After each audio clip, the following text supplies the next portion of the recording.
Nuestro texto clave se encuentra en el Evangelio de Lucas capítulo 4 verso 27. Y muchos leprosos había en Israel en tiempo del profeta Eliseo, pero ninguno de ellos fue limpiado sino Naamán el sirio. Nuestra meditación tiene como base un hecho histórico que tuvo lugar hace aproximadamente 2800 años en el Medio Oriente, en el país Siria. El relato completo lo podemos leer en la Biblia, en el libro Segundo de Reyes, capítulo 5. Allí encontramos a una jovencita de la cual no se nos revela su nombre, de origen hebreo, al servicio de la esposa de Naamán, el comandante de las fuerzas armadas del rey Ben-Hadad. En esa época el pueblo hebreo sufría de frecuentes ataques de países vecinos debido a su alejamiento de Dios. Aunque el título principal es nuestra jovencita hebrea, por las circunstancias políticas y religiosas llaman la atención otros dos personajes más, el profeta Eliseo y el general Naamán, y por supuesto nuestro Dios con su maravillosa forma de actuar a favor de aquellos que son sensibles a su voz. Aunque Dios es todopoderoso y todo lo sabe, muchas veces para ayudar a tales individuos necesita de la buena disposición de otro instrumento humano que sea obediente y fiel, que no importando las circunstancias realmente difíciles que esté viviendo, actúe en el preciso momento bajo su dirección. Lo único que Dios le inspiró a hacer a nuestra jovencita fue hablar de lo que ya sabía, basado en la fe con la que había crecido bajo la instrucción sabia de sus fieles padres. Solo bastó una vez hablar: si Naamán fuese a ver al profeta que está en Samaria, él quedaría sano. ¿Cuánto esfuerzo se necesita para decir unas cuantas palabras? Pero más aún, ¿cuánto bien pueden hacer cuando van sancionadas por el poder de Dios que confirma así a los que demuestren valor y fe para hacerlo? Por esto, esta jovencita pasó a formar parte de la galería de los héroes de Dios.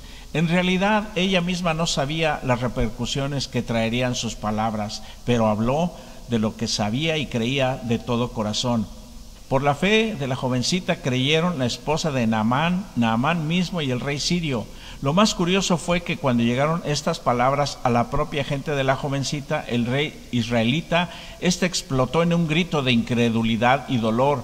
No es suficiente que haya una conexión entre individuos de la misma raza, lenguaje y país para que se cumplan los planes divinos. Es necesario que estuvieran conectados a la misma fuente de vida, a Dios, para que se mantuviera fluyendo el propósito divino. Vemos entonces otra vez la intervención divina para hacerle saber al profeta Eliseo la causa del regio lamento.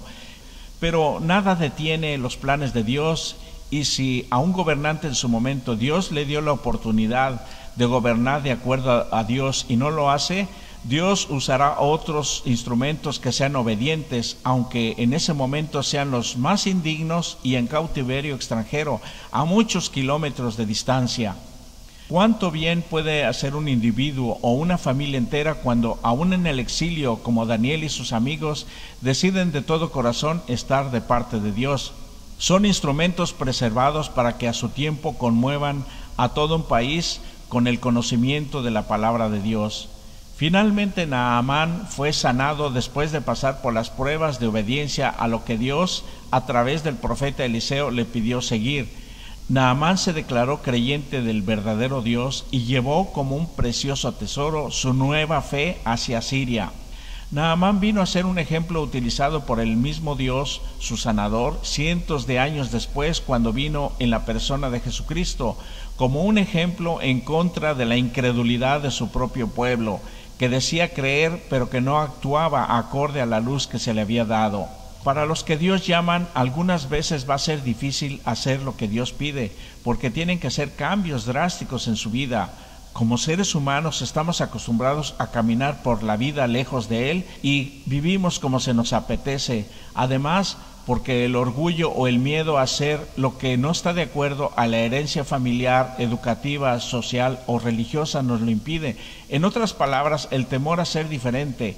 No es suficiente solo con creer, sino que es necesario actuar. Solo cuando vamos de todo corazón ante el Dios que nos tiene en sus manos y que nos conoce bien, encontraremos alivio a nuestra necesidad, por difícil que sea. Por cierto, ¿cuál era la necesidad más grande de esta jovencita? Fue arrancada de su país y del seno familiar para ser llevada como esclava hacia un país extranjero.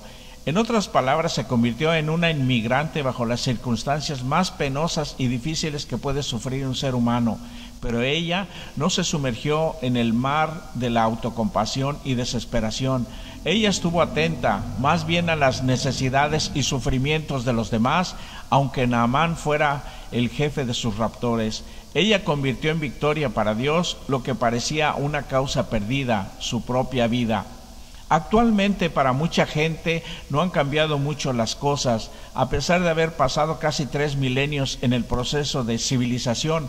Muchos son obligados a viajar a otros países, llevados casi como esclavos por las tiranías y persecuciones religiosas, sociales, políticas, económicas o familiares, pero aún así hay esperanza para ellos si se mantienen en obediencia fiel a los requerimientos divinos y que vivan con valor y paciente espera allí donde su providencia los lleve. Vivimos en un mundo lleno de problemas, pero la razón principal es que la mayoría de la gente ha dado la espalda al verdadero Dios y Creador. Jesús, el único que nos puede salvar, hoy vuelve a llamar y nos dice: yo sé que tú sufres y parece que nadie lo sabe, pero yo, que te conozco y quiero darte la oportunidad de dejar tu carga y que vengas a mí, donde encontrarás descanso para tu alma y quebrantado corazón. No es necesario que sigas así. Además, te necesito a mi lado para que otros que no han oído mi voz al verte a ti sepan que hay esperanza y que por tus palabras a otros hagas la diferencia para la eternidad en un mundo mejor. Que el Señor te bendiga. Canto de alabanza que elevo a ti, mi Señor. Digno eres de adoración, con mi canto te aclamo, Dios. Eres del hombre lo mejor, fui creado por ti, Señor. En mi vida nadie puede hacer lo que haces con tu gran poder.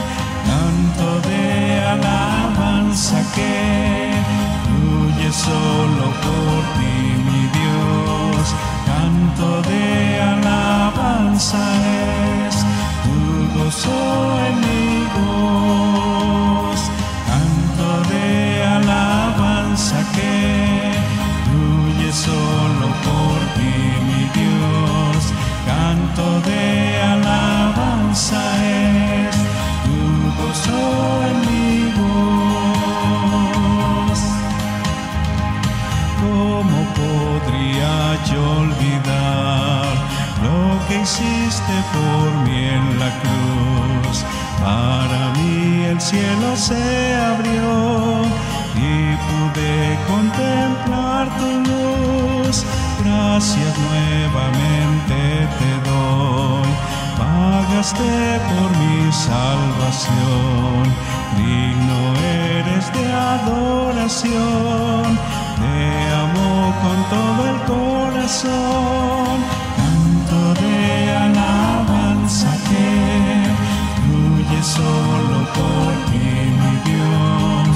Canto de alabanza es tu gozo en mi voz. Canto de alabanza que fluye solo por ti, mi Dios. Canto de alabanza es tu gozo en mi voz. Canto de alabanza que fluye solo por ti, mi Dios. Canto de alabanza es tu gozo en mi voz. Canto de alabanza que fluye solo por ti, mi Dios. Canto de alabanza es tu gozo en mi